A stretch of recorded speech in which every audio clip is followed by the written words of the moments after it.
Hello అండి. Welcome back to my channel. అందరూ ఎలా ఉన్నారు? బాగున్నారా? మరొక ఇంట్రెస్టింగ్ వీడియోతో మీ ముందుకొచ్చేసాను. ఈరోజు నేను ఇంట్లో నెయ్యి తయారు చేశానండి. అది ఎలా తయారు చేశానో ఇప్పుడు చూద్దాం. మనము పాలు కాచేసి చల్లారిన తర్వాత ఫ్రిడ్జ్‌లో పెట్టుకున్న తర్వాత మనకి పైన మీగడలాగా కడుతుంది కదండీ! దాన్ని ఇలాగ తీసి నేను స్టోర్ చేసి పెట్టుకున్నాను. ఇలాగ 15 డేస్ నుంచి నేను స్టోర్ చేసి పెట్టుకున్న దాన్ని ఇలాగ మనం నెయ్యి చేసుకోవాలనుకున్నప్పుడు ఒక 2 అవర్స్ ముందు ఫ్రిడ్జ్‌లోంచి తీసి బయట పెట్టుకోవాలి. బయట పెట్టుకోవడం వల్ల మనము డీప్‌లో పెడతాం కాబట్టి గడ్డ కడుతుంది కాబట్టి దానికున్న కూలింగ్ అంతా తగ్గిపోయి మనకి గడ్డంతా పోతుందండి. దాన్ని ఇప్పుడు మనము ఒక బౌల్‌లోకి ట్రాన్స్‌ఫర్ చేసేసుకోవాలి. విస్కర్ సహాయంతో దీన్ని వీడియోలో చూపిస్తున్న విధంగా మనము మిక్స్ చేసుకోవాలండి. ఇలాగ మనము మిక్స్ చేసుకుంటూ ఉండాలి కంటిన్యూయస్‌గా. అలా చేసుకుంటే మనకి వెన్న అనేది మొత్తం సెపరేట్ అయిపోయి వాటర్ అనేది వేరైపోతుందండి. అంతవరకు మనము మిక్స్ చేసుకోవాలి. విస్కర్ లేని వాళ్ళు మనము మధ్య చిలుక్కునే కవ్వం ఉంటుంది కదా! దాంతోనైనా చేసుకోవచ్చు. లేదంటే ఇంకా తొందరగా అయిపోవాలంటే మిక్సీలో వేసేసుకొని కొంచెం చిల్ వాటర్ వేసుకుని మిక్సీ పట్టుకున్నా మనకి వాటర్ సెపరేట్ అయిపోయి వెన్న అనేది సెపరేట్ అయిపోతుందండి. చూసారు కదండీ! నేను విస్కర్ సహాయంతోనే దీన్ని ఇలా మిక్స్ చేస్తే నాకు వెన్న అనేది సెపరేట్ అయిపోయింది.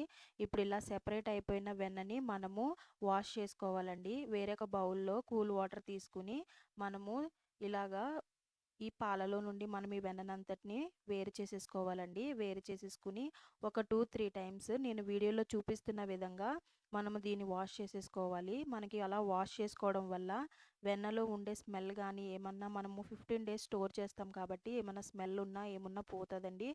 ఇలా వాష్ చేసుకోవడం వల్ల 2, 3 టైమ్స్ మనకి నెయ్యి కాచినప్పుడు స్మెల్ చాలా బాగుంటుందండి. టేస్ట్ కూడా చాలా బాగుంటుంది.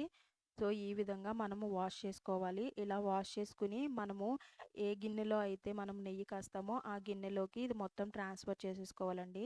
నేను ఆల్రెడీ మొన్న కొంచెం వెన్న తీసి పక్కన పెట్టానండి. అది కూడా ఇందులో యాడ్ చేసేసాను. యాడ్ చేసేసి ఇప్పుడు దీన్ని మనము స్టవ్ మీద పెట్టుకుందామండి. ఈరోజు తీసిన వెన్న, మొన్న తీసిన వెన్న 2 కలిపి నేను ఇప్పుడు స్టవ్ మీద పెట్టి నెయ్యి కాస్తానండి. మనం స్టవ్ మీద పెట్టుకున్నప్పుడు దీన్ని మనం సిమ్‌లోనే పెట్టుకుని మనము దగ్గరుండి నెయ్యి అనేది కాచుకోవాలి. నెయ్యి సిమ్‌లోనే కాచుకుంటే మంచిగా ఉంటుందండి. లేదంటే మనము హైలో పెట్టుకున్నా ఏమవుతుందంటే అడుగుననేది మాడిపోతుంది. మాడిపోయి మనకి టేస్ట్ అనేది బాగోదండి. ఇప్పుడు ఈ టైంలో మనము బాయిల్ అవుతున్న టైంలో కొన్ని లవంగాలు, మెంతులు యాడ్ చేసుకోవాలండి. కొంతమంది ఇందులో కరివేపాకు యాడ్ చేసుకుంటారు. తమలపాకు కూడా యాడ్ చేసుకుంటారండి. ఇప్పుడు ప్రస్తుతానికి నా దగ్గర అవి లేవని చెప్పి నేను మెంతులుని, లవంగాలు యాడ్ చేశానండి. ఇలా యాడ్ చేసుకున్న నెయ్యి కూడా చాలా బావుంటుందండి. ఈ విధంగానే మనము కలుపుకుంటూ ఉండాలండి. ఆ పైన మనకి తెల్ల తెల్లగా నొరగ వస్తుంది కదండీ! అదంతా మనకి పోవాలి. ఆ విధంగా మనము దీన్ని చేసుకోవాలండి. చూడండి మనకి కొంచెం గోల్డెన్ బ్రౌన్ కలర్‌లోకి మారుతూ ఉంటుంది. దీన్ని మనం ఈ విధంగా చేసుకోవాలండి. ఆ వైట్‌దంతా పోయి చూసారా నొరగలు కింద వచ్చేసింది. ఈ టైంలో మనం మరీ దగ్గరుండి కలుపుకోవండండి. లేదంటే మనకి పొంగిపోతూ ఉంటుంది. సో, ఈ విధంగా మనం కలుపుకోవాలి. కొంతమంది ఈ టైంలోనే దించేసుకుంటారు. కానీ అలా దించుకుంటే నెయ్యి అంత టేస్టీగా ఉండదండి. కానీ మనము దీన్ని ఇలాగే కలుపుకుంటూ ఉంటూ చేసుకుంటే మనకి నెయ్యి అనేది ఎక్కువ రోజులు ఉండాలంటే కొంచెం గోల్డెన్ బ్రౌన్ కలర్‌లోకి వచ్చేలాగా మనము కాచుకోవాలండి. అలా కాచుకుంటే మనకి మంచిగా ఎక్కువ రోజులనేది నిల్వ ఉంటుందండి నెయ్య. అలా నిల్వ ఉండడం వల్ల మనకు కూడా మంచిదే కదా!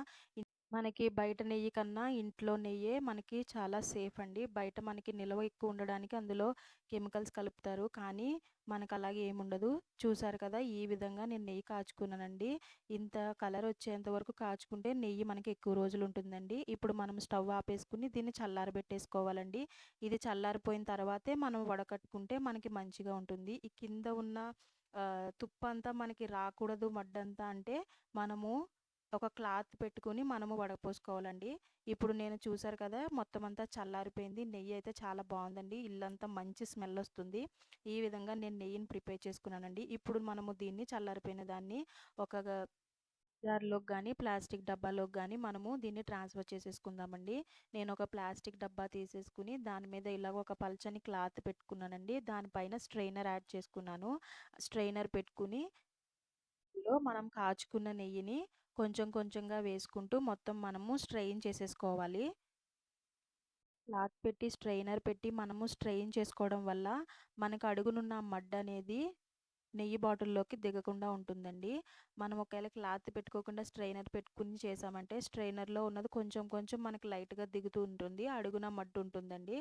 చూసారు కదా, ఈ విధంగా నాకు 1/2 కేజీ దాకా వచ్చిందండి. నెయ్యి చాలా బాగా వచ్చింది, పూస పూసగా వచ్చిందండి, చాలా బాగుంది. స్మెల్ కూడా చాలా బాగుందండి. మా పిల్లలైతే దీన్ని టేస్ట్ చేసి మమ్మీ సూపర్ ఉందని చెప్పి ఉత్తిదే తినేస్తున్నారు. ఈ విధంగానే మనం ఇంట్లో నెయ్యి చేసుకుంటే మనకి హెల్త్కి కూడా చాలా మంచిదండి. బయట నెయ్యిల కంటే టైం కొంచెం ఎక్కువే ప్రాసెస్ ఉంటుంది, కానీ మనకి హెల్త్ ముఖ్యం అనుకున్న వాళ్ళు చేసుకుంటే మంచిదండి. ఈ వీడియో కనుక మీకు నచ్చినట్టయితే లైక్ చేసి, షేర్ చేసి, సబ్స్క్రైబ్ చేసుకుని పక్కనే ఉన్న బెల్ ఐకాన్ని క్లిక్ చేయండి. మరొక వీడియోతో కలుసుకుందాం.